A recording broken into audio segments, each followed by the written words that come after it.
Hello and welcome to this week's episode of Hashtag Leadership, What's on Your Mind. Remember, we're a podcast to make you stop and think about your leadership journey, and we're going to add value by speaking to amazing people with amazing stories and experts in their field. So today we are speaking to Rob. How are you doing, sir?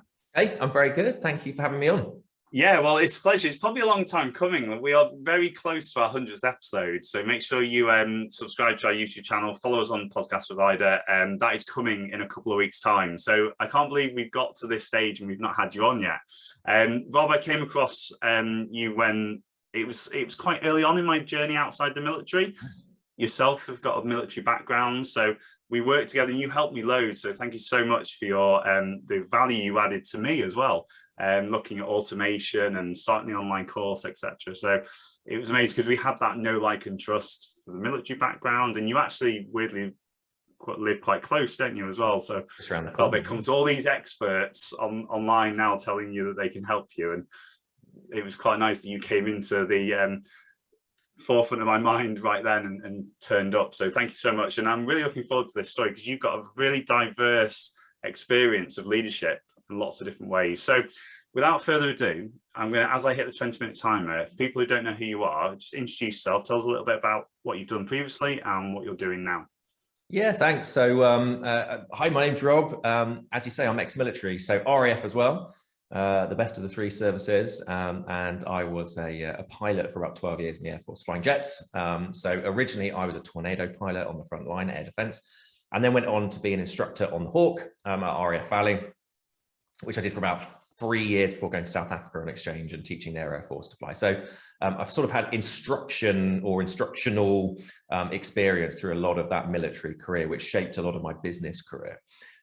In 2012, I left the Air Force for various reasons. I won't bore you with on this podcast, but my time was done flying jets, and I went into business. And originally it was property, which is a very sort of insular sort of industry. I was investing, kind of doing it all by myself, and it was one of those sort of one-man band lonely journeys, and built up a property portfolio, a property business. I started to diversify into other businesses, letting agencies, and went into training, which was the natural continuation. So built up a training business in property and built up a marketing agency, started to build up teams. And then, as we'll probably talk about on this podcast, everything, I'm not going to say came crashing down. That's the wrong word, but I had a bit of a U-turn in life. I kind of shrunk everything again at the sort of time that we went into lockdown. Spent a lot of time reflecting over lockdown and kind of emerged from it, totally U-turned again into now growing teams and growing big businesses, or with a view and a vision of growing big businesses. It might be a bit grand to say growing big businesses right now. We certainly know Google, but yeah, that's it in a nutshell. Fantastic. Yeah, there's so much. How we're going to fit this in 20 minutes, I don't know. I was going to say 20 minutes. Hang about. So obviously we're Hashtag Leadership, What's on Your Minds? And what comes to your mind when you hear just the word leadership? That is such a tricky question, isn't it? When you said that was going to be a question, I was like, ooh, what do you say to that? For me, leadership, I think, is the ability to inspire and motivate people. I think it's about building, I know it sounds cliche. I view leadership in my business as building a family, building a group of people who trust each other, and are willing to, sort of commit to your own vision. That to me is leadership. I've got no idea if that's relevant or if you agree. And I don't know what the dictionary definition says either, but that's how I look at it.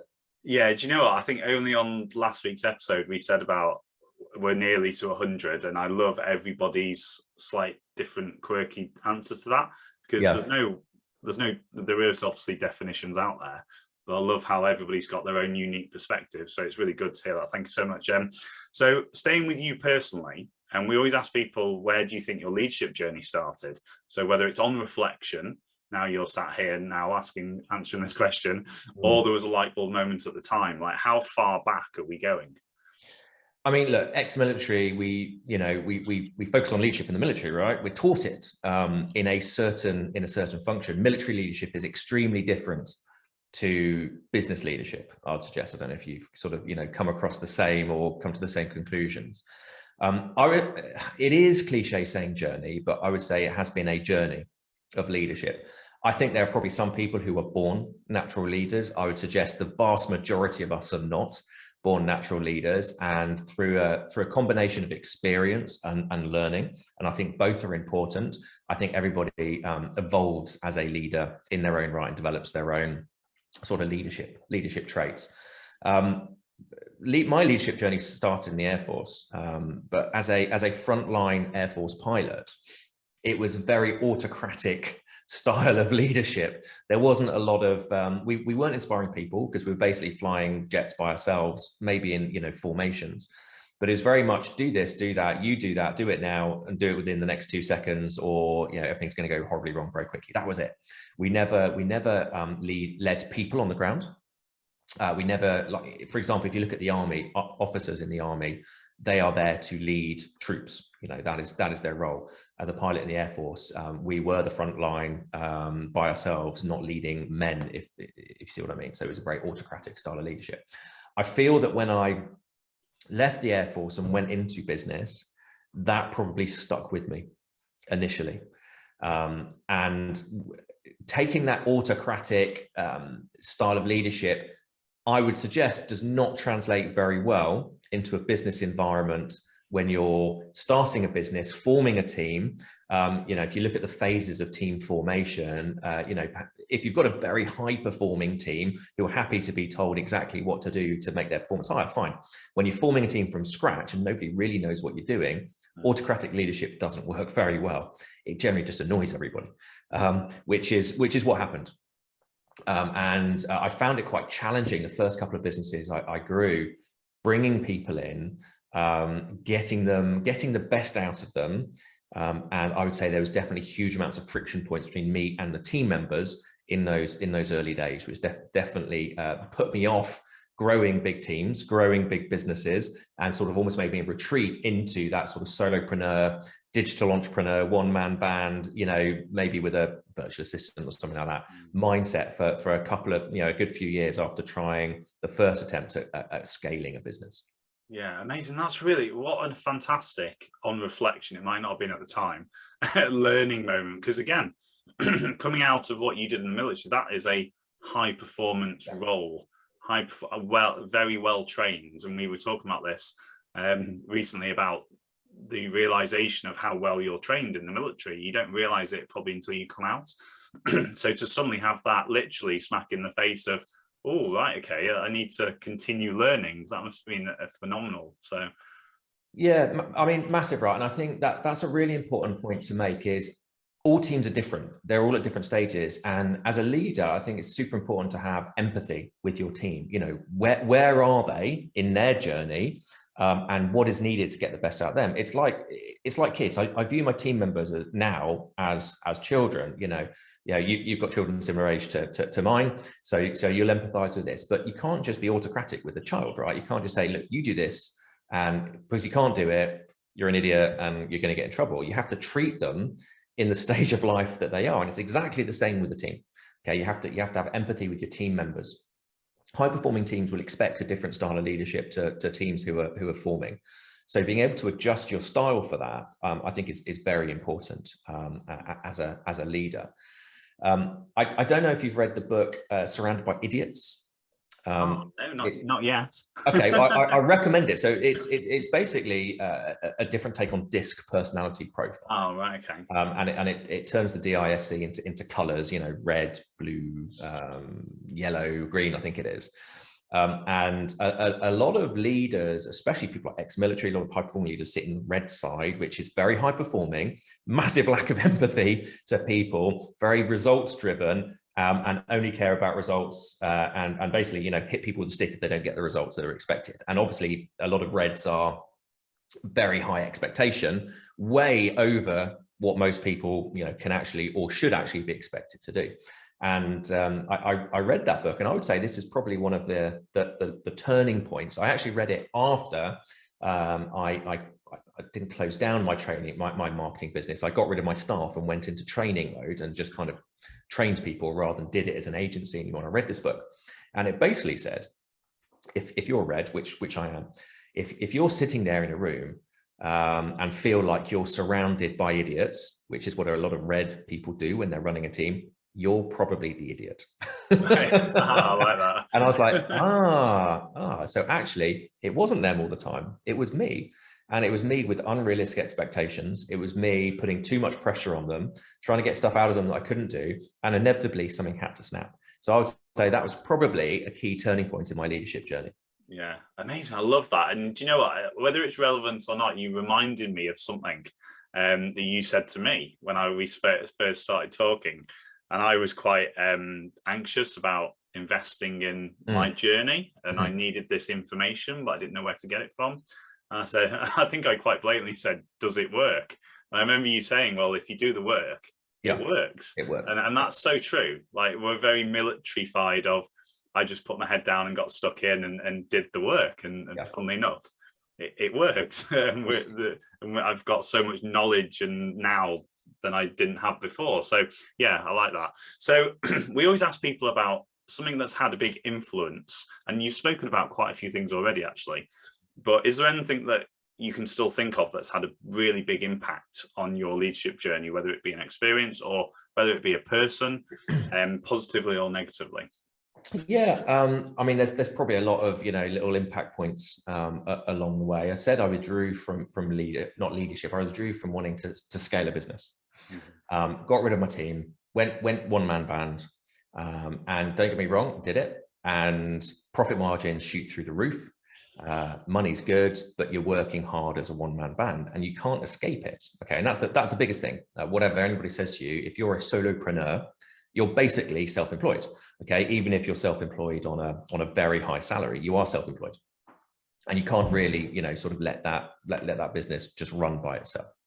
So I went down that route, and a couple of things happened after I did that. Number one, my mother, who was my business partner, my letting agency, died very suddenly, and left me with a team that I wasn't running, that she had been running, that all of a sudden had to parachute back in and look after that team and make sure they didn't lose their jobs. So that was I would say quite a critical point in the leadership journey of suddenly having a huge empathy for this team. And it was only a small team, but this team we had grown who didn't have a leader. And I felt a personal responsibility to all of those team members to make sure they didn't lose their jobs as I went through selling that business. So that was a critical thing. The year after that happened, COVID hit. And when COVID hit, we went into lockdown. And again, all of a sudden I saw, people's livelihoods on the line. I think that had quite a big impact. And when COVID hit, I basically shut everything down, went into a different phase of life and went quite self-reflective for the spring, summer of 2020. And at the end of it, decided that actually I wanted to go back into building a business, because there were other things that happened with COVID going down. We were on a new build development site. The main contractor went bust. We had huge, horrible development loans burning lots of money every month away in interest. And it was a challenging time getting through that COVID period. So I could basically shut everything down and went, right, what do I want to do going forward? And that was to build something that could grow and scale without me. And to do that, I had to understand how to lead people properly to achieve that vision. So I went on quite a journey of self-reflection and understanding leadership. And my whole sort of leadership style, I pivoted at that point from autocratic to people-centric, and understanding how to get the best out of people.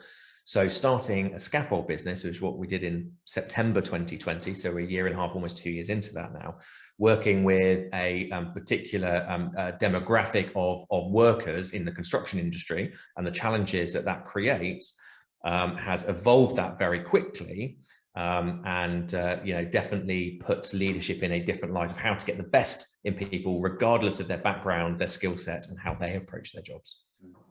So I was going to ask you that. So now you're building a team. Yeah.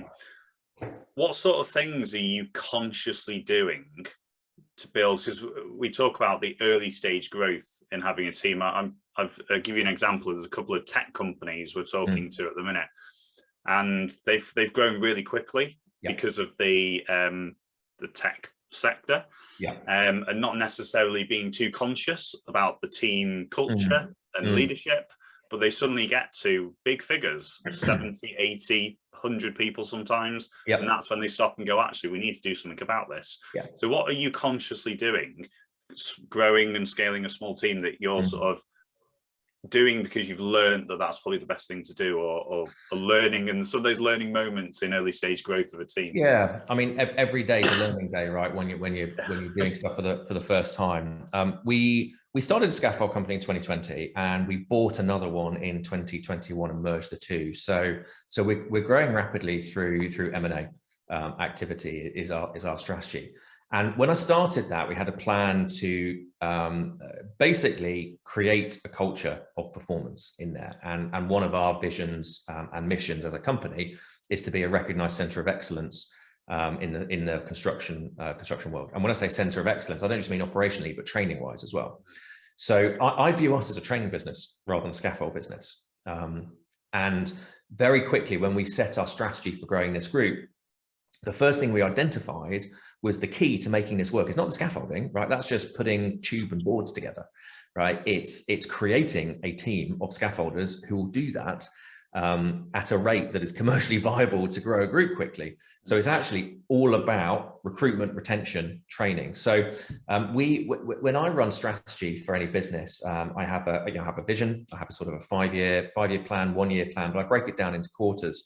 And every quarter we have a theme. And after we bought Pro-Scaff, which was the business we bought last year, the first quarter was all about making it a beautiful place to work for everybody. So we created a theme around that, which was Scaff Wars, Q1 a new hope, which was giving them a new hope.